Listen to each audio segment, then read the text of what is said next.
Bonjour à tous, c'est Chando, j'espère que vous allez bien, on se retrouve aujourd'hui pour une nouvelle vidéo. L'histoire d'aujourd'hui est celle de James. James est un vieux agent de sécurité. Donc laissez-moi vous dire qu'au cours de sa longue vie, il a eu droit à son lot d'étrangetés et de bizarreries. Il pensait avoir tout vu jusqu'à cette fameuse soirée. Pendant une de ces gardes-nuits, qui, ma foi, a commencé tout à fait normalement, un événement va se passer. Et vous allez voir que cet événement risque bien de marquer James pour le reste de sa vie. Mais avant de vous en dire plus sur cette histoire, générique.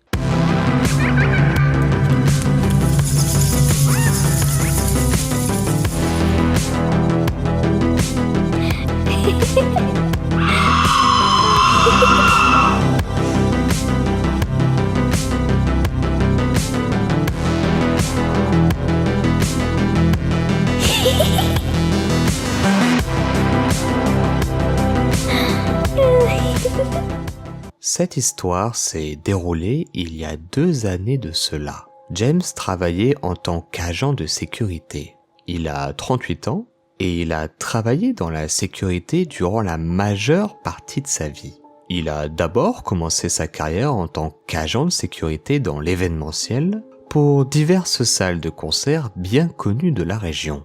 Puis, il s'est spécialisé dans la sécurité nocturne. Donc, comme vous vous en doutez, il a vu sa juste part de choses étranges et atypiques. En d'autres termes, on ne peut pas vraiment qualifier James d'une personne qui a peur facilement. C'est un homme professionnel avec beaucoup de sang-froid. Et ses dimensions ressemblent plus à celles d'un frigo qu'un être humain. Donc si vous le croisez dans la rue, priez pour qu'il soit de votre côté. Pour que vous compreniez davantage l'histoire, laissez-moi décrire son lieu de travail. L'endroit où il travaille est un complexe d'appartements. Il y a 3 étages et 50 appartements par étage. À l'arrière du complexe, vous pouvez trouver un terrain de golf, des piscines, des bains à remous, une salle de sport et une salle de cinéma. Le bâtiment lui-même a 12 sorties. Elles se trouvent chacune au premier étage. Et à côté de chaque sortie se trouve une cabine téléphonique. Les portes sont verrouillées aux alentours de 23 heures. Vous pouvez sortir du bâtiment, mais vous ne pouvez pas rentrer dans le bâtiment à moins d'utiliser l'une des 12 cabines téléphoniques se trouvant à côté de la sortie où vous vous trouvez. Le hall d'entrée est aménagé un peu comme un hôtel avec des portes coulissantes en verre que James verrouille lorsqu'il commence son travail. Au milieu du bâtiment, au premier étage, se trouvent 2 grandes portes coulissantes qu'il verrouille également. Elles mènent à un parking privé. Maintenant que vous avez les mêmes dimensions que l'architecte du bâtiment, on est parti pour l'histoire. L'histoire se déroule en plein milieu de l'été, et bien qu'il ne fasse jamais vraiment très chaud dans cette région, cette soirée-là faisait exception. Il faisait encore très lourd après le coucher du soleil. James a commencé son service aux alentours de 23 heures. Malgré la taille imposante du complexe d'appartements, la nuit, James était le seul agent de sécurité sur place. Son collègue en partant lui dira que les grilles latérales en fer qui mènent au parking sont ouvertes d'un côté, car elles sont coincées. Ce n'est pas nouveau, il arrive fréquemment que les portails ou les grilles électriques se retrouvent coincées. Mais pas de panique, des techniciens viendront demain pour les réparer. Il faudra juste faire preuve de patience et effectuer une patrouille supplémentaire dans le parking pour la soirée. Malgré que le complexe soit relativement luxueux, il se trouve en face d'un parc public. Parc qui a tendance à accueillir des personnes droguées ou des sans-abri. James en a parfois retrouvé 1 ou 2 essayant d'entrer dans la propriété. Mais à chaque fois, ils n'ont causé aucun incident. La politique de l'entreprise de James est très simple. Aucune arme à feu. Bien évidemment, ils peuvent se défendre à base de gaz poivré, mais en cas de danger, ils doivent impérativement appeler le 911 et laisser la police faire son travail. James est simplement des yeux et des oreilles qui surveillent le bâtiment. Cette soirée-là, James fait sa ronde, il fait un balayage de tous les étages, puis il va se rendre au poste de surveillance. C'était vraiment une soirée calme, tout roulait comme sur des roulettes. Pas un chat à l'horizon. C'était vraiment un job parfait. Comment gagner de l'argent sans rien faire? C'est encore mieux que d'être youtubeur. Pas sûr de cette phrase, je vais peut-être l'enlever du montage.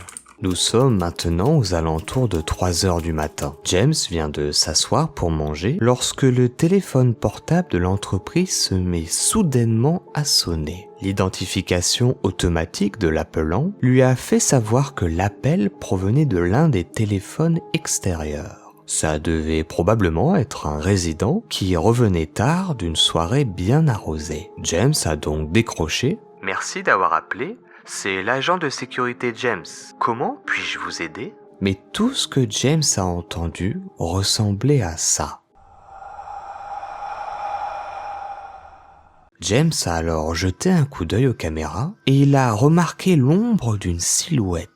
La silhouette était relativement loin, donc tout ce que James arrivait à voir était la cabine téléphonique qui était légèrement entrouverte avec le cordon métallique du téléphone. James a de nouveau demandé « Comment puis-je vous aider ? Pouvez-vous me donner votre identité et le numéro de votre appartement ?» Mais toujours le même bruit.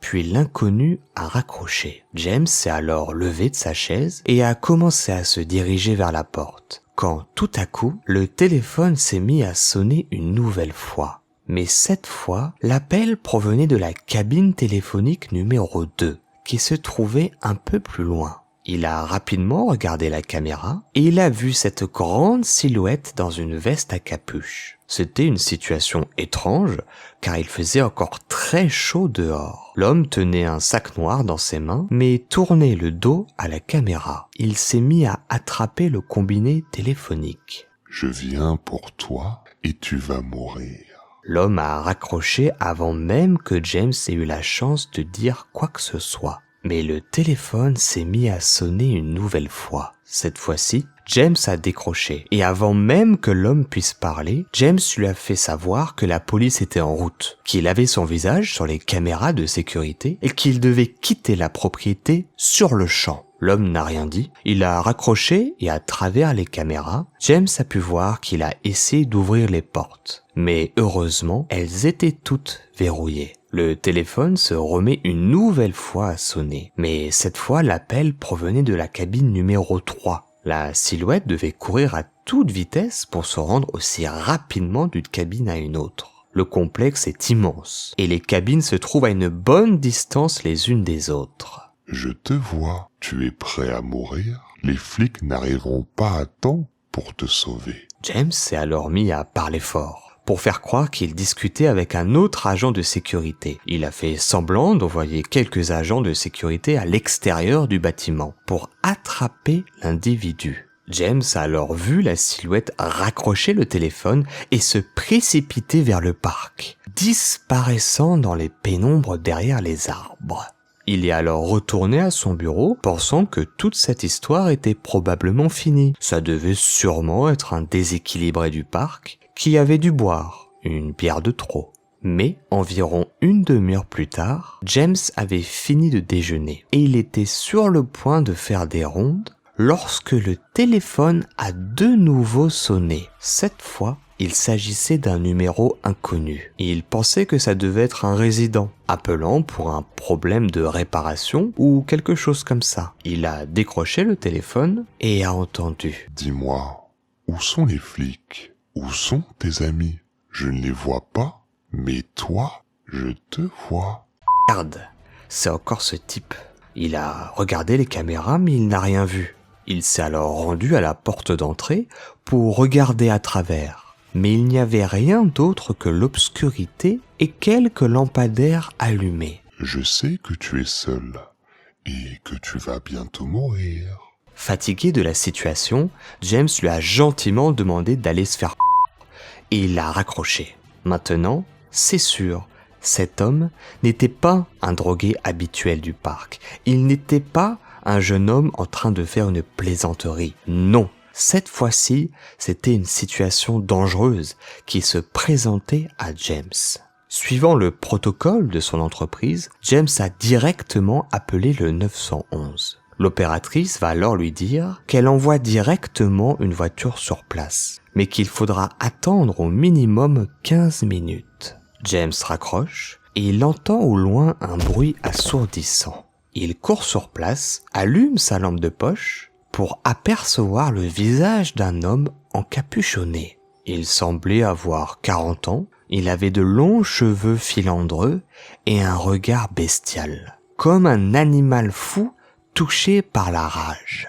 La silhouette s'est arrêtée, a fixé James dans les yeux et s'est mise à sourire et a commencé à frapper de toutes ses forces la porte vitrée avec sa tête. Il a cogné si fort qu'il s'est ouvert le crâne. James pouvait voir les vitres qui commençaient à se recouvrir de sang. Il va alors crier sur l'homme. « Les flics arrivent, fous le camp d'ici !» Mais rien n'y fait. L'homme est toujours là, souriant et frappant la porte avec sa tête. Voyant que la situation commençait à devenir de plus en plus dangereuse et désespérée, qu'il était impossible de raisonner cet inconnu, et qu'il n'y avait aucune arme à sa disposition pour se défendre convenablement, James va alors retourner au poste de surveillance et va se barricader à l'intérieur.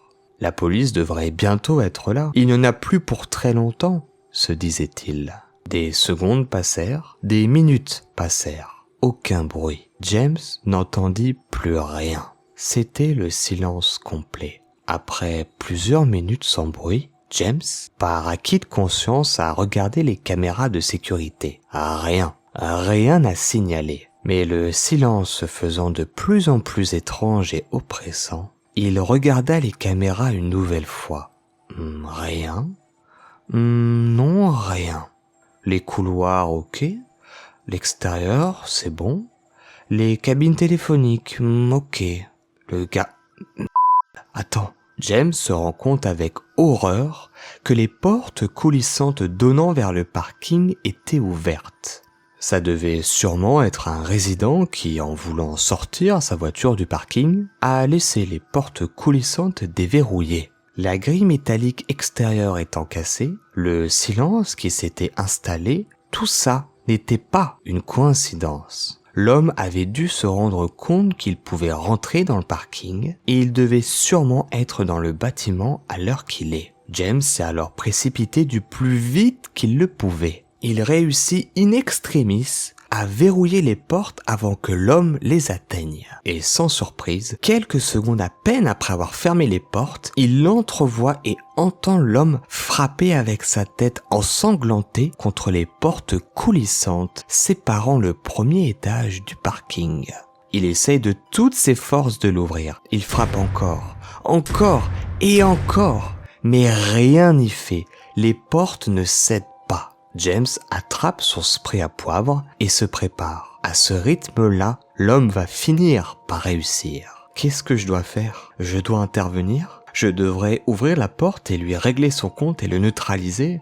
Je fais 2 fois son poids. Ça devrait être un jeu d'enfant pour moi. Mais s'il est armé, je devrais plutôt retourner au poste de surveillance et me barricader jusqu'à l'arrivée de la police. Mais s'il arrive à passer et qu'un locataire sort de son appartement et se fait blesser, ça sera ma responsabilité. Je ne peux pas prendre ce risque.